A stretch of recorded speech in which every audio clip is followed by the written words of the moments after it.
नमस्कार शिक्षक बंधू भगिनींनो, गुढीपाडवा म्हणजेच नववर्षाच्या आपल्याला हार्दिक हार्दिक अशा शुभेच्छा। आपल्यासाठी हा व्हिडिओ अत्यंत महत्त्वाचा आहे, कारण या नववर्षामध्ये आपण एक दृढ निश्चय करावा आणि तुम्ही पाहिलेलं ते तुमचं स्वप्न पूर्ण व्हावं, यासाठी आमचा खारीचा वाटा म्हणून हा व्हिडिओ आवर्जून लाईक करा, शेअर करा आणि आपल्या इतर बांधवांपर्यंत सुद्धा पाठवा। बघा बांधवांनो, गेले एक आठवडा झाला परीक्षा परिषदेच्या वेबसाईटवरती एक पत्र व्हायरल होतंय आणि महाराष्ट्रातील बहुतांश विद्यार्थी बांधवांनो काय झालेले आहे, काही जण खुश झालेले आहे की मे जून मध्ये तिसरी टेट परीक्षा होणार आहे, तर काही बांधव नाराज आहे। कारण बांधवांनो, ही टेट परीक्षा द्यायची म्हटलं की अगोदर काय करावं लागतं, टीईटी किंवा सीटीईटी परीक्षा पात्र असावं लागतं। त्यामध्ये तुम्ही लायक असले पाहिजे शिक्षक होण्यासाठी, साध्या भाषेत सांगायचं म्हणजे। तर मला आवर्जून तुम्हाला सांगायचं आहे की तुम्ही घाबरून जाऊ नका। जरी मे जून म्हटलं तरी परीक्षा परिषदेचा मागचा जर 15 वर्षाचा इतिहास आपण बघितला, ठरलेल्या तारखेला परीक्षा होत नाही, 1-2 महिने मागं पुढं होतं, म्हणजे पुढंच ही परीक्षा जाते। आणि येणाऱ्या जुलैमध्ये बांधवांनो, जून जुलैमध्ये केंद्राची जी काही सीटीईटी परीक्षा असते, केंद्रीय शिक्षक पात्रता परीक्षा, ही दरवर्षी मागचा जर 15 वर्षाचा त्यांचा रेकॉर्ड बघितला तर ठरलेल्या तारखेलाच बांधवांनो ती परीक्षा होते। आणि आपण मागच्या वेळेस जर 2022ला टेटला बघितलं, ज्या ज्या मुलांनी सीटीईटीचा फॉर्म भरला होता, अगोदर टेट परीक्षा होती, नंतर सीटीईटीची होती, तर जे ॲपियर होते त्या ॲपियर सर्व मुलांना बांधवांनो टेट देण्याचं भाग्य मिळालं। आणि आज बरेचसे असे विद्यार्थी होते की आधी टेट दिली, नंतर सीटीईटीत काय झाले ते बांधवांनो परीक्षा दिली, नंतर जॉईन झाले। त्यामुळं आवर्जून मला तुम्हाला सांगायचं आहे की अंतिम ज्यावेळेस तुम्हाला मार्क भरायचे असतात त्याच्या अगोदरही मध्ये बरंच 2-3 महिन्याचा कालावधी असतो। त्यामुळं जे ॲपियर मुलांना मागच्या वर्षी चान्स मिळाला होता तो संदर्भ घेऊन याही वर्षी तो मिळेल असं मला तुम्हाला या ठिकाणी काय करायचं सांगायचं आहे। म्हणून आवर्जून तुम्ही घाबरून जाऊ नका, सतर्क राहा। आता मला काय तुम्हाला ते सांगायचं आहे बांधवांनो की टीईटी परीक्षा ही खरंच हार्ड आहे म्हणा, आपण त्या परीक्षेला म्हणावं तसं यूपीसी एमपीसीच्या धर्तीवरती परीक्षा आहे, किंबहुना त्यापेक्षा अवघड आहे। परंतु जसं तुम्ही यूपीसी एमपीसीचा अभ्यास करता तसं इकडं तुम्ही याचा अभ्यास फक्त तहान लागल्यावर वीर खाल्ल्यासारखं कार्यक्रम करता। ज्यावेळेस फॉर्म सुटले, फॉर्म आले त्याच वेळेस तुम्ही क्लास लावणार आणि 1-2 महिन्यात बांधवांनो ही परीक्षा पास होणं शक्य नाही। त्यामुळं पण सीटीईटी शक्य आहे। आता का, तर हे बघा बांधवांनो, तुमच्यासमोर एक परीक्षा परिस्थितीचं पत्र आहे। 1ली ते 5वी साठी जो पहिला पेपर असतो, आतापर्यंत 2,54,428 मुलांनी बांधवांनो ही परीक्षा दिली ती, आणि त्यापैकी फक्त पात्र बांधवांनो 9,674 मुलं झाले, म्हणजे फक्त बांधवांनो 3% मुलं। त्यानंतर सेकंड पेपर बांधवांनो गणित विज्ञानचा 64,647 मुलांनी पेपर दिला, तर फक्त पास होणाऱ्यांची संख्या 937 होती, म्हणजे 1.5%, 1.45।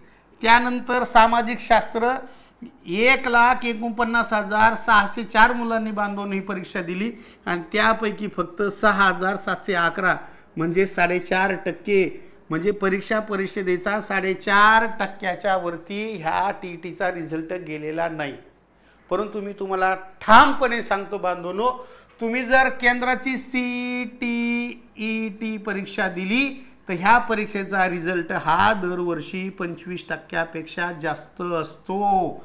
याचं कारण हे आहे की तुम्ही जे डीएड बीएड मध्ये विषय शिकलेला आहात, अध्यापनशास्त्र शिकलेला आहात, त्याला इंग्लिशमध्ये आपण पेडालॉजी म्हणतो, ते तिकडं 75 मार्काला आहे, आणि तुमच्या इकडं टीईटी मध्ये नुसतं यूपीसी एमपीसी सारखंच बांधवांनो मराठी ग्रामर 30 मार्काला, इंग्रजी ग्रामर 30 मार्काला, हिंदी ग्रामर 30 मार्काला, ते इतिहास, भूगोल, गणित, विज्ञान हे सगळं 30-30 मार्काला आहे। मग तुमच्या शिक्षकी पेशेला जे काही तुमचं कौशल्य असतं अध्यापनाचं ते इकडे विचारलं जात नाही, ते सीटीईटी मध्ये विचारलं जातं। त्यामुळे मला आग्रह करायचा आहे की येणाऱ्या सीटीईटीची तयारी करा। जरी तुम्ही मराठी भाषिक असाल, आम्ही द विनर्सची सगळी टीम तुमच्या सोबत आहे बांधवांनो, तुम्हाला यावेळेस 100% सीटीईटी परीक्षा पासच करून देणार, कारण रिझल्ट खूप मोठा आहे या परीक्षेचा आणि अत्यंत सोपी परीक्षा आहे। मग कशी सोपी परीक्षा आहे हे बघा, हे सगळे यशवंत तुम्हाला दिसतात, इतकं सहज नसतं। ते म्हणतात ना, पाहिजे जातीचे येड्या गबाळ्याचे काम नोहे. आणि दुसरे कबीर म्हणतात बघा, संगत करो बढो की तो बढ़त बढ़त जाए और संगत करो घटो की तो घटत घटत जाए. तुम्ही जर चांगल्या मार्गदर्शकाच्या सहवासात राहिले तर तुम्हाला 100% यश मिळणार. आणि तुम्ही जर का मग आता फीसच पाहिली, दररोज उड्या मारणारे यूट्यूबवरचेच पाहिले, तर मग बांधवून चकाकणाऱ्या चमचमणाऱ्या गोष्टीला जर तुम्ही हाताने स्पर्श केला तर मग विजा तुम्हाला होणारच आहे. तुम्हाला त्यामुळे आवर्जून सांगतो की अनुभवी शिक्षकाचं ऐकत जा. काय करत जा? अनुभवी शिक्षकाचं ऐकत जा. जवळपास आतापर्यंत 1,500पेक्षा जास्त मुलांना CTET पास करून यशवंत आम्ही काय केलेलं आहे, बनवलेलं आहे. म्हणून तुम्हाला सांगायचंय कि हम भीड़ में दौड़ना ही नहीं, जीतना सिखाते हैं. मग कैसे सिखाते हैं? तर बघा, लक्ष द्या. हा आहे तुमचा TETचा सिलेबस आणि हा आहे तुमचा CTETचा सिलेबस. TET मध्ये सुद्धा बांधवांनो 150 क्वेश्चन आहे, CTET मध्ये सुद्धा 150 क्वेश्चन आहे. फक्त प्रॉब्लेम हा आहे बांधवांनो, CTET मध्ये अध्यापन शास्त्राला 75 मार्क आहे, तसं इथं TET मध्ये अध्यापन शास्त्र नाही. म्हणून ह्या तुलनेत ही परीक्षा अत्यंत काय आहे, सोपी आहे, सोपी. आता म्हणतात सर ही सोपी पण आम्हाला हिंदी येत नाही ना. मग तुमचं ते हिंदी न येण्याचं कार्यक्रम मी काय केलेला आहे, सॉल्व केला आहे. कारण मी स्वतः बांधवांनो एक यूट्यूबर नाही आहे. मी स्वतः D.Ed B.Ed कॉलेजला 5 वर्षाचं अध्यापन कार्य केलं आहे. 2013 पासून माध्यमिक शाळेवरती आता शिक्षक म्हणून रुजू आहे आणि 2013 पासून मार्केटमध्ये माझं हे पुस्तक आहे. यामध्ये CTETची तुमच्या सगळ्या संकल्पना दिलेल्या आहे, TETच्या सगळ्या संकल्पना आहे, टेटच्या सगळ्या संकल्पना आहे. शिक्षण क्षेत्रातील शिक्षक होण्यासाठी जे जे काही मटेरियल लागतं ते या पुस्तकामध्ये आहे. त्यामुळे तुमच्याशी डायरेक्ट लेखक बोलतेत, लेखक. आणि तब्बल 12 वर्ष शिंदे सरांच्या द विनर्स या अकॅडमीवरती मी अध्यापनाचं काम करतोय. मी जर असा सर्वसामान्य असतो तर 1-2 वर्षातच सरांनी काढून दुसरा कोणतरी आणला असता. पण तब्बल 12 वर्ष झाले हे सगळं ज्ञान यज्ञाचं काम सुरू आहे. तर त्यामुळे मला आवर्जून तुम्हाला सांगायचं आहे की अध्यापकाने शिक्षकाने सोपं काम करून दिलं पाहिजे. मग सोपं कसं केलं पाहिजे? आधी अभ्यासक्रम त्या अध्यापकाला माहिती पाहिजे आणि कोणते प्रकरण आहे सातत्याने की त्याच्यावर प्रश्न येतात. 2011 ते 2024 याचं विश्लेषण मी केलेलं आहे. तुम्ही बघू शकता बांधवांनो, 2011 ते 2024, कधी 25, कधी 16, कधी 15, कधी 24. तर तुम्ही बघू शकता सर्वाधिक क्वेश्चन हे कशाला विचारले गेले? शिक्षण एवं अधिगमन. आता शिक्षणचा अर्थ हिंदीत शिक्षणच आहे, मराठीत शिक्षण आहे. अधिगमन म्हणजे काय? अधिगमन म्हणजे अर्जित करणे, ग्रहण करणे. म्हणजे ज्ञान ग्रहण करण्याची जी संकल्पना आहे, त्याचे जे काही सिद्धांत आहे त्यावरती बांधवांनो क्वेश्चन विचारले जातात आणि सर्वाधिक क्वेश्चन त्यावर विचारले गेलेले आहे. मग मला गुरुजी ठीक आहे, परंतु आमचं हिंदी अवघड आहे ना, काय करायचं? मग हिंदी अवघड आहे तर बघा सरनी काय केलेलं आहे, इकडं तुमचं हिंदी आणि इकडं तुमचं मराठी. महाराष्ट्रात नाही, अरे गुरुजी भारतात तुम्हाला अशी नोट्स कुठं सापडणार नाही की एकाच पुस्तकात इकडं हिंदी इकडं मराठी अनुवाद. आणखीन काय सोपं पाहिजे? तुम्ही लगेच वाचताना तुमच्या लक्षात येईल की बाल विकास के सिद्धांत काय म्हणतात त्याला मराठीत? मुलाच्या विकासाचे सिद्धांत. बघा इथं डायरेक्ट मुद्द्याशी मी तडजोड करतो, हे काही तास नाही आहे. मला तुम्हाला फक्त समजून सांगायचं की हिंदी जरी असलं तरी CTET सोपं आहे. निरंतरता का सिद्धांत हा एक सिद्धांत आहे महत्वाचा. निरंतरता म्हणजे काय हेच आपल्या पोराला जर कळलं नाही तर हे तिने विश्लेषण किती वाटतं तरी त्याच्या डोक्यात राहणार नाही. पण तिने डायरेक्ट जर इथं बघितलं की निरंतरता म्हणजे बांधवांनो सातत्याचा सिद्धांत. म्हणजे ज्ञान ग्रहण करणे शिकण्यासाठी सातत्य लागतं. मग आता सातत्य म्हणजे काय? निरंतरता म्हणजेच काय हिंदीमध्ये?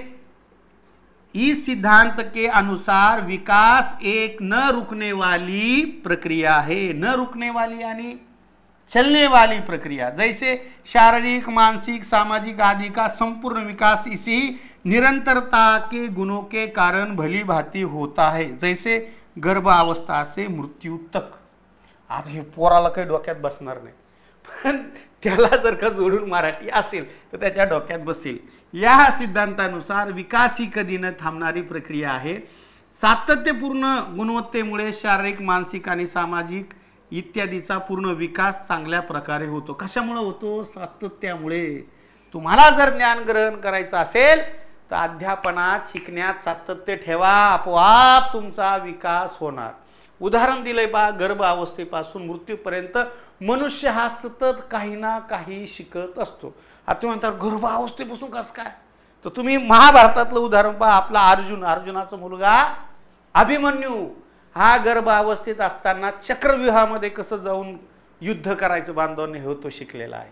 मग ह्या सगळ्या संकल्पना तुमच्या मायबोलीमध्ये सगळं जग, सगळे शिक्षण तज्ज्ञ सांगतात की ज्ञान ग्रहण करायचं असेल तर तुमच्या मातृभाषेत शिका.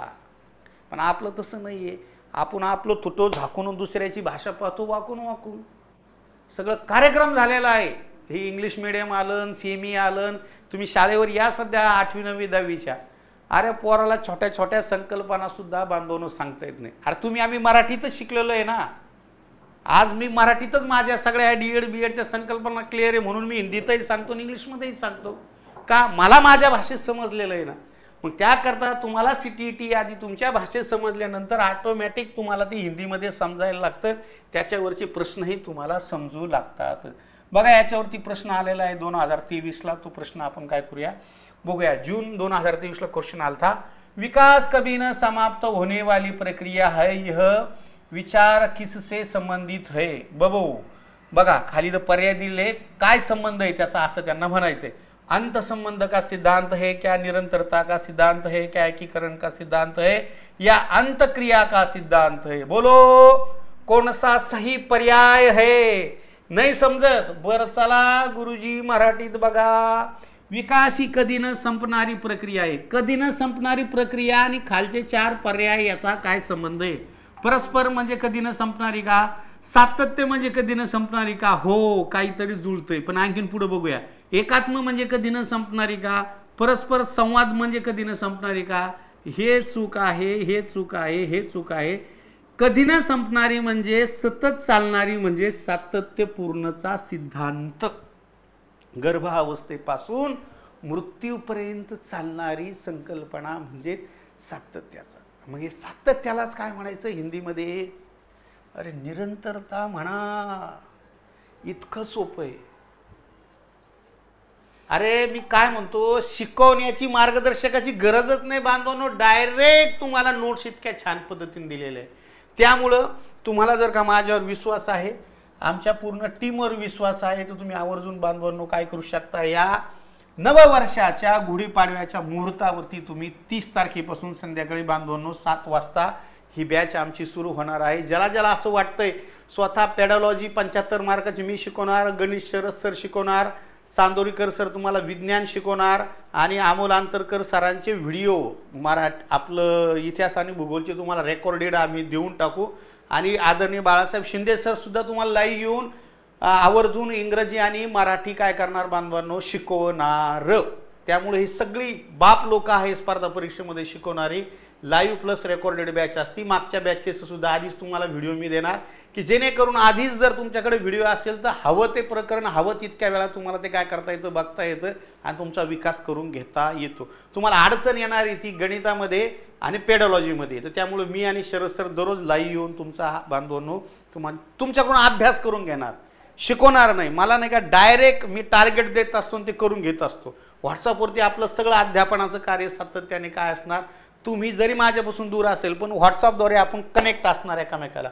तर पेपर 1 असेल 2 असेल दोघांची फी बांधवून फक्त 1000 रुपये आहे ह्या गुढीपाडव्याच्या मुहूर्तावरती. मग काय करायचं आहे ही बॅच जॉईन करायला 96 57 45 16 45 या नंबरवरती मला कॉल करायचा किंवा मी जर कॉल नाही उचलला तर व्हॉट्सअपवरती टाकायचे की सर मला बॅच जॉईन करायची. लगेच तुम्हाला ॲपची लिंक येते आणि ॲप डाउनलोड केलं की तुम्हाला तिथं बॅच दिसते. ती बॅच परचेस करायची. परचेस नाही करता आली तर बांधवांनो 1000 रुपये ह्याच माझ्या नंबरवरती फोनपे किंवा गुगल पे करायचा आणि मग मी तुम्हाला ती बॅच काय करून देतो, माझ्याकडूनही जॉईन करतो. तुम्हालाही तिकडून ॲपमधून जॉईन करता येतील, मीही तुम्हाला ती जॉईन करून देऊ शकतो. दोन्ही पद्धतीने ह्या फॅसिलिटी आपल्याकडे आहे. चला हे झालं CTETचं. आता टेट परीक्षा आलेली आहे. तर टेट परीक्षेमध्ये सुद्धा बांधवनो काही विद्यार्थ्यांचं म्हणणं होतं सर आम्ही वेगवेगळ्या ठिकाणी क्लास लावले किंवा आम्हाला फक्त मानसशास्त्राचीच बॅच करायची. तर अशा विद्यार्थ्यांसाठी ती सुद्धा उद्यापासून बॅच सुरू होती. रात्री 9 वाजता माझं लेक्चर असतं. तर ही सुद्धा तुम्ही 500 रुपयामध्ये काय करू शकता बांधवांनो, बॅच घेऊ शकता। या बॅचचं वैशिष्ट्य हे आहे की हे 350 रुपयाचं पुस्तक तुम्हाला मी ह्या पाडव्याच्या मुहूर्तावरती काय देतोय बांधवांनो, फ्री देतोय, फ्री। म्हणजे 350 रुपये पुस्तक, याला पॅकिंगला तुमच्याकडे पोस्टाने पाठवायला जवळपास 60 रुपये पोस्टमन घेतो आणि 20 रुपये पॅकिंगला लावतात, म्हणजे 80 रुपये जातात। म्हणजे खाली किती रुपये लागते, 150 रुपयेच बांधवून मला ते 150 रुपयातच मला पडतं ते पुस्तक। तर त्यामुळं आणि परत लाईव्ह दररोज लेक्चर आहे, पुस्तक। आणि तुम्हाला मी खरं सांगू का की ऑनलाईन ठीक आहे, पण काही मुलं असे असतात की डोळ्याला दिसत नाही, सतत मोबाईल बघितला तर त्रास होतो, त्यामुळे पुस्तक पाहिजेच। पुस्तकाशिवाय यश मिळू शकत नाही, नुसता मोबाईल तुम्ही उलशिकटीच भर मोबाईल कवर पाहत राहणार आहे। त्यामुळे मोबाईल प्लस बांधवांनो तुम्हाला हे पुस्तक वरदान ठरणार आहे। त्यामुळे आवर्जून ही बॅच सुद्धा तुम्ही जॉईन करा। जरी तुम्ही बांधवांनो वेगवेगळ्या ठिकाणी असाल, तुम्हाला जर असं वाटत असेल की नाही की टेटमधील जे 200 मार्कापैकी जे काही 30 मार्क हे मानसशास्त्राला असतात आणि मला माझं अध्यापन कौशल्य विकसित करायचं आहे, तर आवर्जून तुम्ही बांधवांनो ही बॅच काय करू शकता, जॉईन करू शकता। त्यासाठी सुद्धा पद्धती 96 57 45 16 85 यावरती काय करायचं आहे, कॉल करायचा किंवा व्हॉट्सअपला मेसेज करायचं की सर मला बॅच जॉईन करायची आहे। बॅचचं नाव सांगायचं की टेट बॅच जॉईन करायची, ज्याला CTT करायची त्यांनी CTT करायची, ठीक आहे। ज्याला पटलं त्यांनी आवर्जून बांधवांनो काय करा, कॉल करा। आता तुम्हाला वाटत असेल की सर खरंच तुमच्याकडे पोरं लागलेत का, ही सुद्धा आपली फास्ट ट्रॅक टेटची बॅच सुरू आहे, ही सुद्धा तुम्ही काय करू शकता, जॉईन करू शकता। तर हे असा सिलेबस ज्यावेळेस तुमच्या समोर येतो तर 100% बांधवांनो तुम्हाला ते समजायला सोपं जातं। पहा हिंदीचे चॅप्टर आहे, कुठल्या चॅप्टरला सर्वाधिक प्रश्न आहे, कुठल्या चॅप्टरला काय आहे, सगळं ॲनालिसिस करून आम्ही तुम्हाला शिकवणार आहे। उगा पोपटपंची उगा आपलं काय म्हणते या पुस्तकातून घ्या त्या पुस्तकातून घ्या नाही। बघा हे विज्ञानचं सुद्धा असतं, जबरदस्त दिलंय। विज्ञानचे मुलं खूप मुलं पास झालेले बांधवांनो आपल्याकडे, तर त्यामुळं तिकडे TETत विज्ञान अवघड आहे। 1,500 पोरं यशस्वी होणे इतकी सोपी गोष्ट नसती। तुम्ही बघू शकता हे आमचे सगळे यशवंत मुलं आहे, सातत्याने बिचाऱ्याने गेले 3-4 वर्ष सातत्य राहिले म्हणून TET पास झाले, CTT पास झाले, जिल्हा परिषदला सुद्धा लागले ना। आता म्हणते सर मला माझ्या गावापाशी यायचंय, मी परत तयारी सुरू करणार। तर हे सगळे आमचे मावळे आहे मागचे। हम भीड़ में दौड़ना ही नहीं जितना सिखाते हैं। बऱ्याचशा गृहिणी आहे घरी बसून घर काम करून बांधवांनो यांना हे काय मिळालेलं आहे, यश मिळालेलं आहे। तर त्यांना यश मिळू शकतं तर तुम्हाला का नाही। तुम्ही बघू शकता मागचे जे माजी शिक्षण मंत्री त्यांच्या हस्ते पुस्तकाचं माझं प्रकाशन झालं। ही परीक्षा परिषदेचे आयुक्त त्यांच्यासोबत परीक्षेच्या विषयी चर्चा करताना हे सुखदेव ढेरे सर हे सुद्धा टेट ज्यांनी 2017ला आणली होती त्यांच्यासोबत परीक्षेची चर्चा करताना। त्यामुळे असा नवीन मुलगा नाही बांधवांनो, मी गेले 12 वर्ष तपश्चर्या झालेली आहे ह्या क्षेत्रामध्ये माझी। त्यामुळे ज्यांना असं वाटतं की चला सरांशी आपण काय करूया, कनेक्ट होऊया, आणि फी काहीच नाही ना, अरे माझ्या एका विषयाची फी तुम्हाला काय सांगा 1000 रुपये असते। आता पूर्ण 1000 रुपयात पूर्ण तुम्हाला CTTची बॅच भेटती, सगळी मान्यवर लोक तुम्हाला शिकायला असणार आहे। त्यामुळे आवर्जून तुम्हाला सांगायचं आहे गुढीपाडव्याचा चांगला निर्णय घ्या। परीक्षा मागं पुढं होईल नक्की 1-2 महिने, आणि जरी नाही झाली तरी बांधवांनो तुम्ही ॲपियर असले तर तुम्हाला त्याचा 100% फायदा होणार। त्यामुळे आवर्जून उद्या तुम्ही हा व्हिडिओ जेव्हा तेव्हा बघताल त्या क्षणी मला काय करा, व्हॉट्सअप करा आणि ह्या बॅचला ॲडमिशन घ्या। एवढं बोलून थांबतो। ईश्वर तुमचं भलं करो। परत एकदा नववर्षाच्या सर्वांना हार्दिक अशा शुभेच्छा।